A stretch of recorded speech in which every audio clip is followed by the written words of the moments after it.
Hello dear students, we have already discussed about the operating profit ratio and net profit ratio in a previous video. So today we will discuss about the return on investment ratio, जिसको आप क्या बोल सकते हो ROI. This is the last step of the profitability ratio. Clear? So let's start.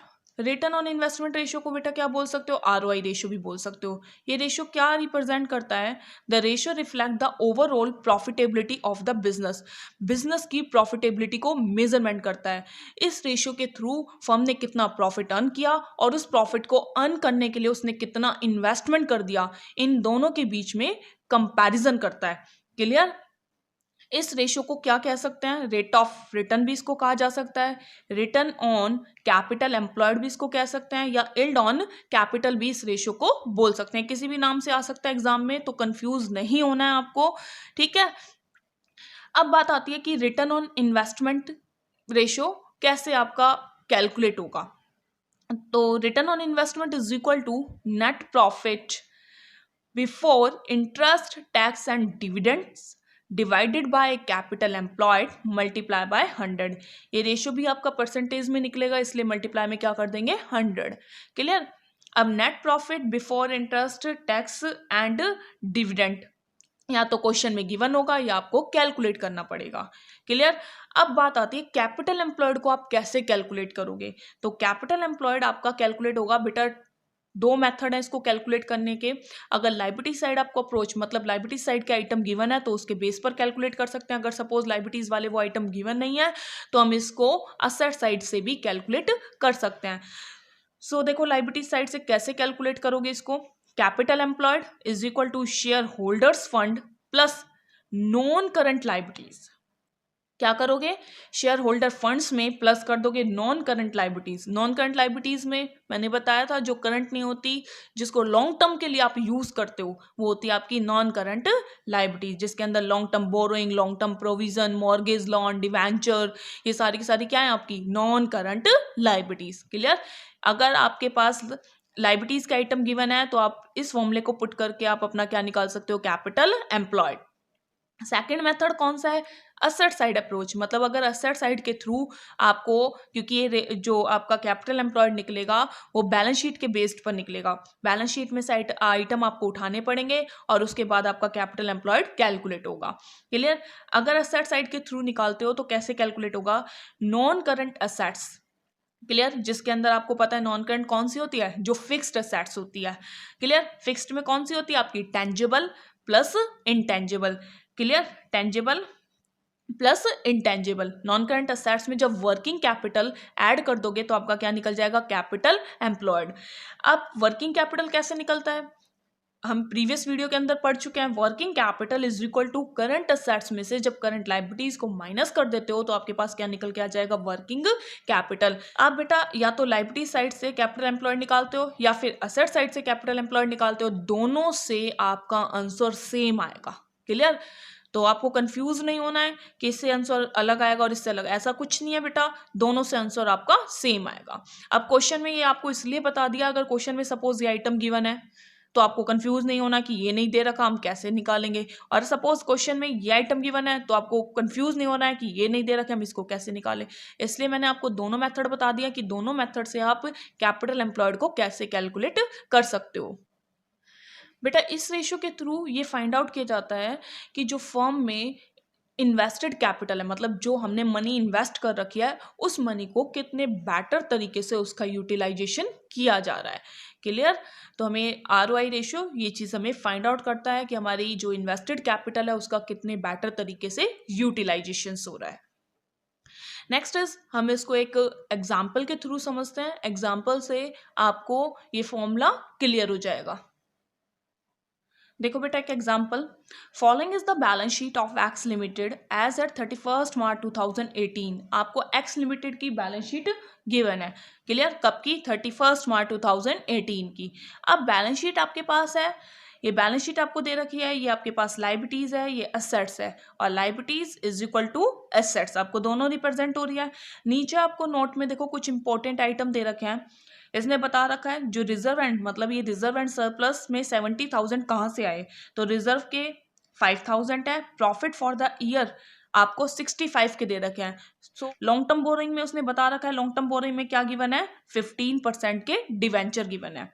Calculate करना है आपको the return on investment. Clear, आपको आरओआई रेशियो इसके अंदर कैलकुलेट करना है। अब रिटर्न ऑन इन्वेस्टमेंट कैलकुलेट करने के लिए सबसे फर्स्ट ऑफ ऑल बेटा हमारी प्रायोरिटी ये बनती है, मैंने आपको रेशियो का चैप्टर पढ़ा है, ये चैप्टर आज ये कंप्लीट हो जाएगा, तो हमारी प्रायोरिटी ये बनती है कि कोई भी टॉपिक आपसे पूछा जाए, कोई भी रेशियो आपसे पूछा जाए, तो फर्स्टली आप फॉर्मूला पुट करोगे, क्योंकि फॉर्मूले से आपको ये चीज़ क्लियर हो जाती है कि आपको क्वेश्चन में चाहिए क्या और आपको निकालना क्या है। क्लियर, तो आपको क्या निकालना है, return on investment. So we know that return on investment is equal to net profit before interest and tax divided by capital employed multiply by 100%। में निकालने के लिए मल्टीप्लाई में आपको 100 लगाना पड़ेगा।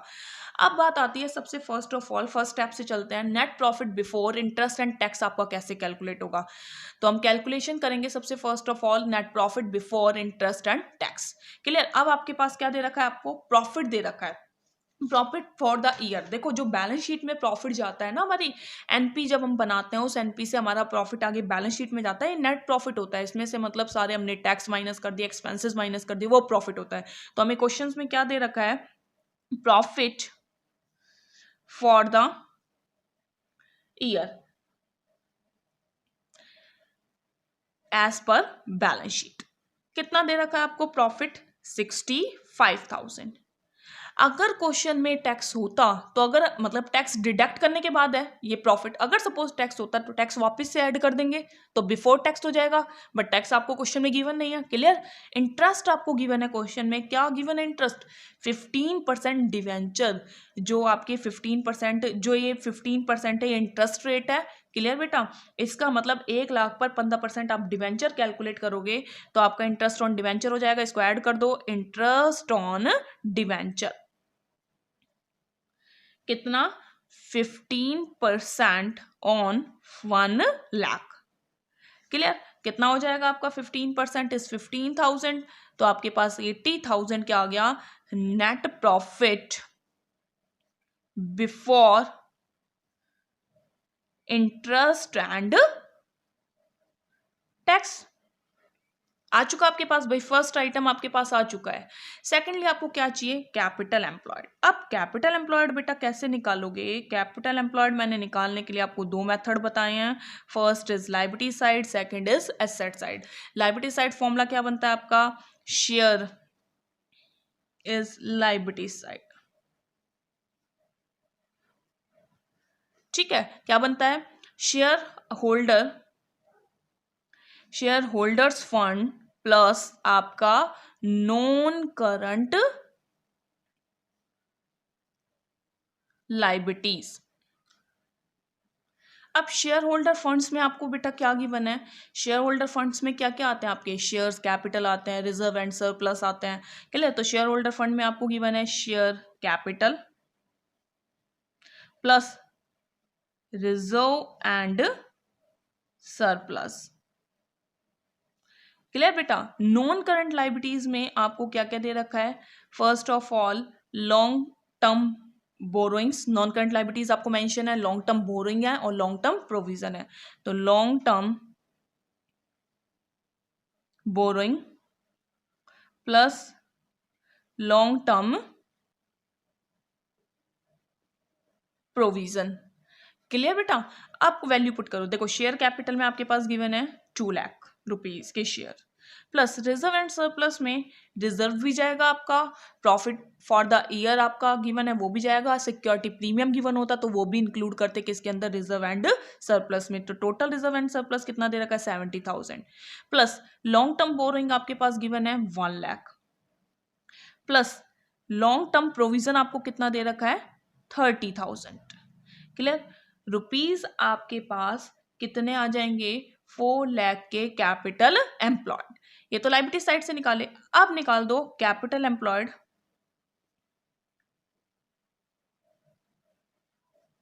Asset side. एसेट साइड बेटा फॉर्मूला क्या बताया था मैंने आपको, एसेट साइड का फॉर्मूला था नॉन करंट एसेट्स में से क्या कर दोगे, वर्किंग कैपिटल ऐड।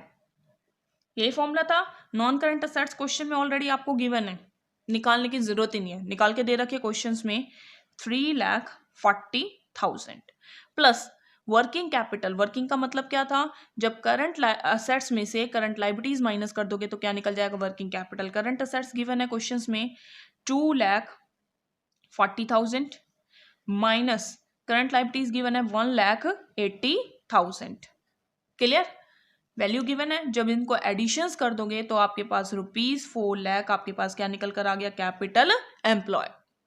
क्लियर, ये असेट देखो दोनों से सेम आंसर निकला है, चाहे आप असेट साइड से निकालो या फिर लाइबिलिटी साइड से निकालो, दोनों से सेम आंसर निकला है आपका। अब क्या करोगे, वैल्यू पुट करो क्वेश्चंस के अंदर। तो क्या वैल्यू है आपकी, रिटर्न ऑन इन्वेस्टमेंट। ठीक है, आपकी रिटर्न ऑन इन्वेस्टमेंट का फॉर्मूला क्या था, net profit before interest and tax, जो हम कैलकुलेट कर चुके हैं 80,000 रुपीज के, divided by capital employed 4 lakh multiply by 100, तो आपके पास 20% क्या आ गया, रिटर्न ऑन इन्वेस्टमेंट। ROI आपके पास निकल के आ चुका है कितना परसेंट, 20%। क्लियर, आई होप आपको समझ में आ रहा होगा बेटा। ये नहीं है कि आप इसको पुट करोगे, इसको कंफ्यूज नहीं होना, कोई भी वैल्यू पुट कर दो, सेम वैल्यू है और सेम ही निकलेगी। आगे आप क्वेश्चंस करोगे तो उससे भी आपकी वैल्यू सेम निकलेगी। क्लियर, अगेन रिपीट कर देती हूँ। Following is the balance sheet of X limited as at 31 March 2018। Balance sheet आपको गिवन है, कुछ नोट्स दे रखे हैं, कैलकुलेट करना है आपको return on investment. Return on investment में बेटा क्या फॉर्मूला है आपका, net profit before interest and tax divide by capital employed multiply by 100। Calculation करो सबसे first of all, net profit before interest and tax. जो भी हमें बैलेंस शीट में प्रॉफिट गिवन होता है वो प्रॉफिट कैसा होता है हमारा, net profit after tax and interest.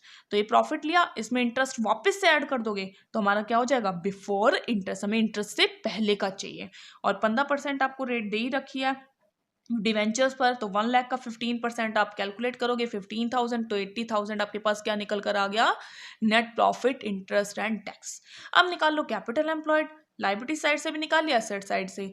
Liability side का फॉर्मूला क्या था, shareholder fund plus non current liabilities. तो शेयर होल्डर फंड में share capital plus reserve and surplus. Non current liabilities में long term borrowing, long term provision, mortgage loan, debenture, ये सारे के सारे क्या होते हैं, नॉन करंट लाइबिलिटीज। हमने वैल्यू पुट करी, हमारे पास 4 लाख के क्या आ गए, कैपिटल एम्प्लॉयड। कौन सी साइड से, लाइबिलिटी साइड से। असेट साइड फॉर्मूला क्या होता है बेटा, non current assets plus working capital. Question में ऑलरेडी नॉन करंट असेट्स दे रखे हैं, नहीं गिवन होती तो हम इसको कैलकुलेट करते, टेंजिबल और इंटेंजिबल को ऐड करते, तो आपके पास नॉन करंट असेट्स आ जाती 3,40,000 plus working capital. So we know that working capital कैसे निकलते हैं, जब करंट एसेट्स में से माइनस कर देते हैं करंट लाइबिलिटीज, तो आपके पास क्या निकल जाती है, वर्किंग कैपिटल। क्लियर, जब इसको पूरे को कैलकुलेट करोगे तो सेम आपका आंसर आ जाएगा 4 लाख। वैल्यू पुट करी हमने तो ROI आपके पास कितना आ गया, 20%। ओके बेटा, नेक्स्ट एक और एग्जांपल से इसको देखते हैं क्वेश्चंस को, आपको उससे ये पूरा टॉपिक क्लियर हो जाएगा। नेक्स्ट बेटा आपका एग्जांपल सेकंड में आपको क्या गिवन है, net profit after interest but before tax. After तो इंटरेस्ट है लेकिन टैक्स से पहले का है, कितना, 1,40,000। तो आपको क्या करना है, सिर्फ इसमें इंटरेस्ट ही ऐड करना है। क्लियर, तो आपके पास नेट प्रॉफिट निकल जाएगा बिफोर टैक्स एंड इंटरेस्ट। 15% के ये जो रेट होती है ना, ये इंटरेस्ट रेट होती है। क्लियर, 15% लॉन्ग टर्म आपके डेप्ट दे रखे हैं ₹4 लाख के, शेयर होल्डर फंड्स दे रखे हैं ₹2,40,000 के, tax rate is 50%। Calculate the R return on capital employed. Clear, आपको क्या कैलकुलेट करना है, रिटर्न ऑन कैपिटल एम्प्लॉयड। तो रिटर्न ऑन इन्वेस्टमेंट या फिर इसको बोल सकते हैं हम return on capital employed. Clear, कुछ भी नाम से इसको बोल सकते हैं, रिटर्न ऑन इन्वेस्टमेंट भी बोल सकते हैं, रिटर्न ऑन कैपिटल। अब देखो नाम चेंज कर दिया, रिटर्न ऑन कैपिटल एम्प्लॉयड, तो कंफ्यूज मत हो जाना कि हमें तो रिटर्न ऑन इन्वेस्टमेंट ही पढ़ा है, रिटर्न ऑन कैपिटल एम्प्लॉयड कहाँ से आ गया। क्लियर, इसको रिटर्न ऑन कैपिटल एम्प्लॉयड भी कह सकते हैं। तो क्या फॉर्मूला होता है, net profit before interest and tax divide by capital employed multiply by 100। Clear, अब देखो सबसे फर्स्ट ऑफ ऑल हम क्या निकालें, net profit before interest and tax. कैसे निकलेगा बेटा net profit before interest and tax? आपको नेट प्रॉफिट दे रखा है, net profit after interest but before tax ₹1,40,000। क्या अगर हम इसमें वापस से इंटरेस्ट ऐड कर दें, इंटरेस्ट ऑन किस पर दे रखा है आपको इंटरेस्ट? लॉन्ग टर्म डेप्ट पर, लॉन्ग टर्म डेप्ट। आपके 4 लाख के डेप्ट है, 4 लाख के डेप्ट पर 15% इंटरेस्ट आप कैलकुलेट कर दोगे तो ₹60,000 आपके पास क्या आ जाएगा? इंटरेस्ट ऑन लॉन्ग टर्म डेप्ट। क्लियर? ऐड कर दोगे इसको तो आपके पास 2 लाख रुपए के क्या आ गए? Net profit before interest and tax. Clear? आप क्वेश्चंस के अकॉर्डिंग हमें क्या चाहिए? Capital employed. बेटा हमने लास्ट क्वेश्चन में क्या पढ़ा था? हमें बैलेंस शीट गिवन थी, हमने लायबिलिटी साइड कैपिटल एम्प्लॉयड निकाला, असेट साइड निकाला, बट इस क्वेश्चन में ऐसा तो कुछ गिवन नहीं है। तो हमें कैपिटल एम्प्लॉयड का फॉर्मूला पुट कर दो। सबसे शेयर होल्डर्स फंड प्लस क्या फॉर्मूला था? Non current liabilities. अब शेयर होल्डर फंड्स में कौन से फंड्स दे रखे हैं आपको? क्वेश्चन में निकाल के दे रखे हैं 2,40,000 के शेयर होल्डर फंड है आपके पास। 2,40,000 के रुपीज शेयर होल्डर फंड्स हैं। नॉन करंट लायबिलिटीज में आपको लॉन्ग टर्म डेप्ट्स गिवन है कितने के? 4 लाख के। तो आपके पास ₹6,40,000 आपके पास क्या निकल कर आ गया? Capital employed. क्लियर? आप वैल्यू पुट कर दो फॉर्मूले में तो आपके पास ROI क्या निकल जाएगा? क्या फॉर्मूला है? Net profit before interest and tax 2 lakh divided by 6,40,000 के आपके पास कैपिटल एम्प्लॉयड है, मल्टीप्लाई बाय 100। 31.25% आपके पास क्या निकल कर आ गया? रिटर्न ऑन कैपिटल एम्प्लॉयड या ROI रेशियो। क्लियर? बेटा आपका ये चैप्टर पूरा कंप्लीट हो चुका है आज। ठीक है, ये लास्ट रेशियो था आपका। अब नेक्स्ट वीडियो में हम डिस्कस करेंगे अपनी पार्टनरशिप। सो आप इसके बचे हुए जितने भी रिमेनिंग क्वेश्चंस हैं उनको कंप्लीट कर लीजिए। क्लियर बेटा? और आई होप आपको वीडियोस जितनी भी भेजी गई हैं इस चैप्टर से रिलेटेड आपको समझ में आई होगी। Thank you.